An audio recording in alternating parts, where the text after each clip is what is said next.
बाबू आज आज गोटे प्रश्न पचारि उत्तर दब कि ओके गुड बॉय।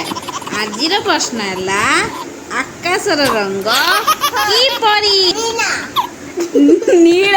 द्वितीय प्रश्न घासर रंग किपरि सबुज। घासर रंग है सबुज। हौ तृतीय प्रश्न तुमर मुंडर बाड़र रंग किपरि कौन कुआ। हाँ तम मुंडर बाल है कला है। चतुर्थ प्रश्न प्रश्न है रक्तर रंग किपरि